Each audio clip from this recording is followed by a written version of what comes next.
কিছুদিন হলো নতুন মেসে এসেছি, আর তাই সবার সাথে তেমন কথা বা পরিচয় হয়নি। আর আমার রুমমেট আমার সাথে কোনো কথাই বলে না।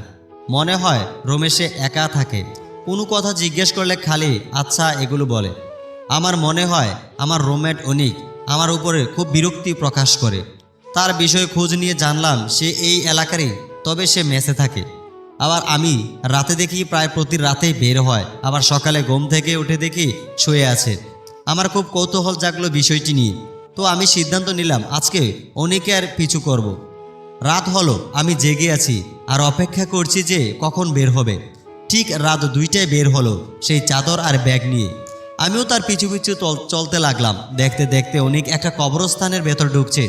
আমি কিছুটা অবাক হয়ে, তবে আমি তার পিছু পিছু কবরস্থানে ঢুকেই একটা গাছের পেছনে লুকিয়ে পড়ি। তখন দেখতে পেলাম যে অনিক তার ব্যাগটা কবরের পাশে রেখে খুব জোরে কান্না করছে, আর ব্যাগের ভেতর থেকে একটা ডায়েরি বের করে বুকে জড়িয়ে ধরে কান্না করছে। বিষয়গুলো দেখে আমি খুব অবাক হয়ে যাই আর ভাবি আমার রুমে ফিরতে হবে অনিকের আগে। তাই আমি মেসের দিকে রওনা হলাম। আমার রুমে এসে আমি ঘুমিয়ে থাকার অভিনয় শুরু করলাম।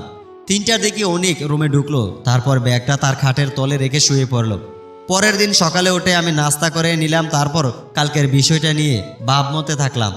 রুমে অনিক ছিল না, তাই আমি বিষয়টা জানার জন্য তার ব্যাগটা বিছানার নিচ থেকে বের করলাম।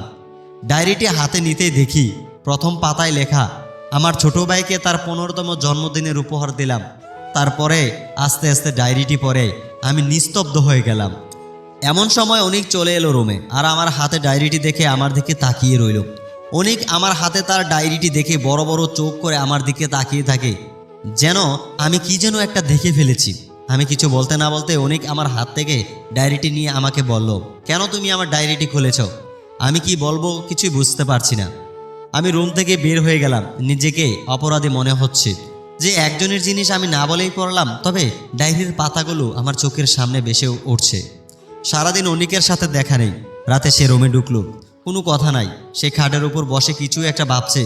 আমি গিয়ে অনিকের পাশে বসে অনিককে বললাম, আমি জানতে চাই তোমার জীবনে এমন কি হয়েছিল যে তুমি এমন করো? অনিক আমাকে বলল, বাইরে চলো। আমি আর অনিক চলে এলাম মেসের ছাদে। জ্যোৎস্না রাত। অনিক তার জীবনে ঘটে যাওয়া কাহিনী বর্ণনা করতে শুরু করলো। আমি অনিক, একজন ধনী পরিবারের ছেলে।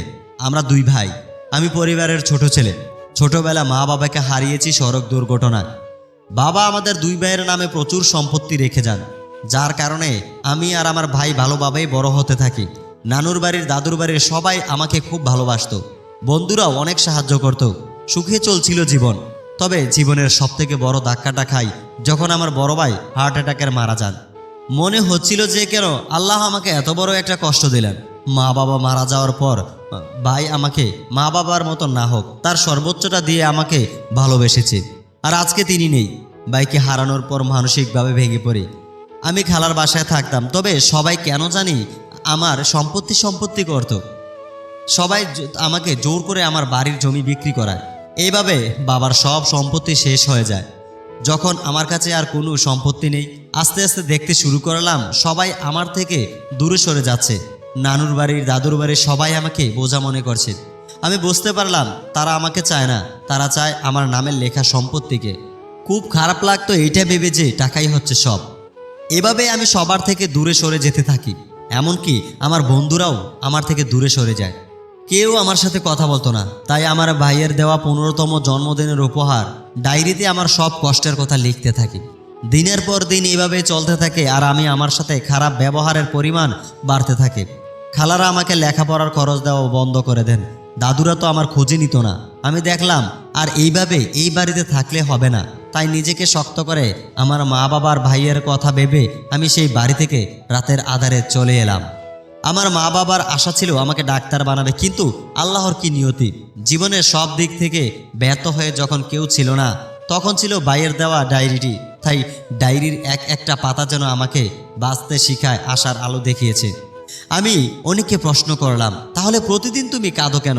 কবরের সামনে গিয়ে অনেক কিছুক্ষণ চুপ করে বলল, ওখানে আমার মা বাবা আর ভাইয়ের কবর দেওয়া, তাই প্রতি রাতে আমি সেইখানে গিয়ে আমার ডায়েরিটি রেখে একটা কথাই বলি যে, যদি তোমরা আজ বেঁচে থাকতা তাহলে আমাকে এইভাবে কেউ কষ্ট দিতে পারতো না। আর আমার ভাইয়ের দেওয়া ডায়েরিটিকে আমার ভাই মনে করে বুকের সাথে জড়িয়ে ধরি আর বলি, যদি আমার ভাইও আজ বেঁচে থাকতো তাহলে এইভাবে আমাকে বুকে জড়িয়ে ধরে আমার কথা, মনের কথাটা শুনতে পেত। অনিকের চোখের কোণের পানির ফোঁটা দেখা যাচ্ছে, আকাশের চাঁদটা ঢেকে গেছে মেঘের ছায়ায়। অনিক কথাগুলো বলে তার রুমে গিয়ে প্রতিদিনের মতো কালো চাদর আর ডায়েরিটি নিয়ে বের হয়ে গেল। আমি চুপটি করে বসে ভাবলাম, পৃথিবীতে লোভ, লালসা, সম্পত্তি সবাইকে অন্ধ করে দেয়। সমাজ খুঁজলে এমন অনেক অনেক পাওয়া যাবে যারা তাদের কষ্টগুলো কোনো এক ডায়েরির পাতায় লিখে রাখে। হয়তো কেউ না কেউ দেখলে সেই কষ্টগুলো মনের গহীনের ভেতরেই রয়ে যায় ডায়েরির ধুলো জমা পৃষ্ঠায়।